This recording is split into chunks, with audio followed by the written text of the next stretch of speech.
Episode starts off with a cinematic shot of the xenomorph. Desmond requested a meeting with cadmus board of directors. Desmond tells the directors about the disturbance and the security breach by Robin, Aqualad, and Kid Flash. He goes on to explain that the heroes tried to free Superboy, but since Superboy is under their mind control, he helped in capturing his liberators. The light tells Desmond to clone the heroes, so they can serve the light in future. Desmond is instructed to dispose off the original ones once they are cloned.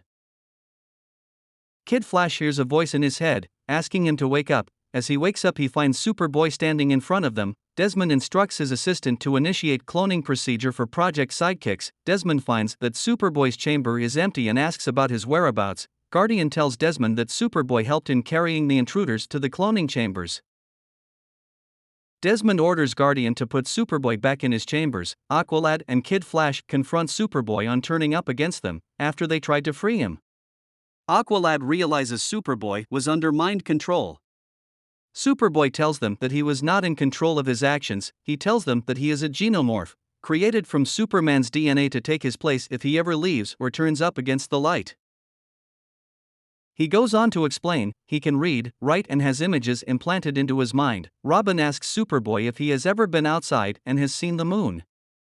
As Superboy was created in weeks, so he has not seen the outside world and has only images of the things.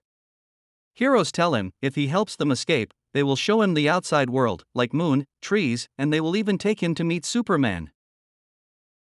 While they are having this conversation, Desmond enters the room and uses his xenomorph to force Superboy back to his cell.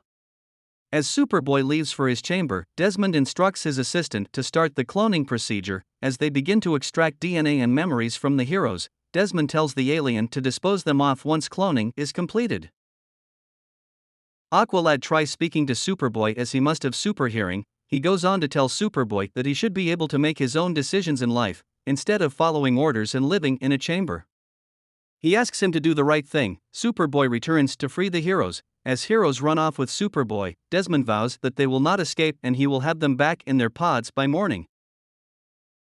He tells the alien to activate all xenomorphs. Heroes run off to catch the elevator, but are stopped by the xenomorphs. Superboy fights them as they run off to the elevator shaft. Superboy discovers that he cannot fly, so the heroes must escape through air vents and the stairwell. Desmond, Guardian, Alien and few xenomorphs use the elevator to catch them before they leave the building. Desmond gets off the elevator saying he must get to Project Blockbuster, while others must continue on at the top of the building. Heroes try to escape, but are blocked by a door. Alien, Guardian and xenomorphs caught them. Alien uses telekinesis to control the creatures and heroes. He speaks to Superboy, who realizes the alien is the voice in his head. Alien admits that he set the fire to lure the heroes to the building. Superboy wants to know why, and it says it has done everything for Superboy, as he is their hope and hero who will lead them to freedom. Alien gives Superboy right to choose between freedom and captivity. Superboy chooses freedom. Alien lifts its mind control and heroes stand. Guardian is also freed in the process and tells Superboy to leave. As they are about to leave, they are stopped by Desmond, who drinks fluid from a tube to turn himself into a monster. This creature is strong, perhaps stronger than Superboy. They fight one another, eventually flying through the ceiling. Heroes try to fight off the beast, but he is too strong for them. During the fight, the structure of the building begins to collapse. Robin realizes that they can use this to their advantage. If they can trick the beast to destroy certain pillars, the roof might collapse onto the beast. As they follow through, Robin strategically places bombs on some pillars. Once the roof falls off on the beast and they escape. They show Superboy the moon. He is now free from the underground chamber for the first time in his life.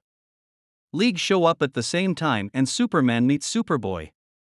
Superman is shocked to see him and does not know what to say. Superboy goes on to explain that he is a clone generated from his DNA. Batman seems angry at the junior heroes for going against orders and taking on a mission by themselves. Aqualad comes to their defense. He points out that they took on a mission alone and succeeded. He tells them that they are a united force with Superboy on their side. Next day, heroes are welcomed into the original Justice League headquarters at Mount Justice. Batman agreed to provide them with space to train and become the superhero team. Red Tornado will live at Mount Justice and watch over them. Black Canary will train them and Batman will send them on covert ops missions.